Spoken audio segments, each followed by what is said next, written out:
how much is, you know, people talk about that with poker, for example. How much is the value of this? You know, so like some people argue that poker is more about the betting.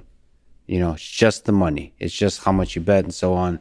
So that would be more like the analogy there with fighting would be just strictly the physical movement of your body. And then a lot of people argue that there's a lot here in the way you look, in the little movements in the face. So do you think you're communicating with your opponent when you look at them? There's no way to know for sure 100%. And I'm by no means psychic, nothing like that. And I don't believe in that at all. The only thing is I know through looking through the eyes of my opponent when he's afraid and when he gives up on me. Yeah. I've been accused very often in my career to not take enough risk, to not finish my opponent. But the reason why I didn't finish my opponent is because I saw in his eyes that he gave up. He gave me the fight, and I'm winning the fight. So it's not up to me. It's not to me to make it, to try to sacrifice myself, trying to finish him. Perhaps if I do that, I will open up for him to capitalize on my mistake. It's up to him to make a risk. So people sometimes they don't understand that it's the art of fighting, my friend, you know? Like if I'm winning the fight, like in hockey, in ice hockey, if you're winning the game and it's the third period, it's at the end of the third period, you're not going to take out your goaltender trying to score another goal because winning 5-3 or 5-4 is the same thing. Same thing in MMA. We make a living out of this. And sometimes it's, you know, as bad as it can be, you want to save yourself for another day. You know, you want to minimize the damage.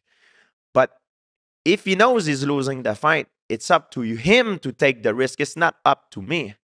So I'm a good counter fighter. I use a lot of my attack or counter strike or reactive takedown or proactive takedown. That's my specialty. So I'm not gonna. I have no desire to sacrifice myself trying to finish my opponent if he want to. If perhaps I might give him the opportunity to capitalize on me. It's not smart to do that.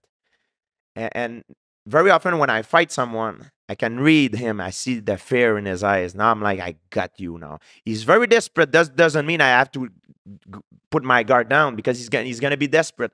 But I know I'm beating you. And I know I'm beating you. I'm just going to do what I need. You know, if I have a chance, of course, I'll knock him out. But I'm not going to try to sacrifice myself to knock you out. And if you do that, maybe one day you'll make a mistake and you'll get dropped and you'll tell yourself, I shoot. I just got brain damage. Maybe I'm never going to come back the same. Maybe, you know, I ruined my career or, you know, it's a very serious game that we're playing. It's very dangerous. In the face of that risk, I mean, Mike Tyson talked about, you know, when the opponent looks away, he knows he's got him, right? That he's broken. For a person like me who has trouble making eye contact with people, there's truth to that. I mean, there's truth to that. That there's an animal nature to us looking away. I mean, you could see that, the way the body language, the way the eyes move between two animals going at it in the wild when like two lions fight or two whatever fight.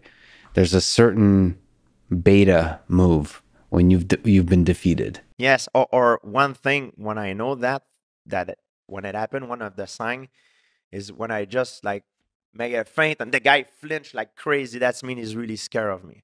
It's a little bit like you're doing this, that guy flinch a little bit, or you're doing this, he's flinch. Like, oh, that's mean you hurt him, and he doesn't want to get hurt again. So he's really trying to run away and not winning the fight anymore, but not losing. So sort of surviving the 5 round, and it's hard to finish a guy who doesn't want to fight, a guy who's not fighting anymore to win and is fighting to not lose. And the proof of that, if you don't believe me, just look the reign of all the greatest champion in UFC. I don't care who they are, John Jones or like you could clearly see that in the beginning of their reign, they could, you know, finish a lot of their opponents. The same as me in the beginning, I was finishing a lot of my opponents. But there's a time that the entire UFC roster is studying you, and they found ways to perhaps not beating you, but they found a way to navigate through the fight in a way that they minimize the damage. You know what I mean? So it's a big difference between fighting to win and fighting to not lose.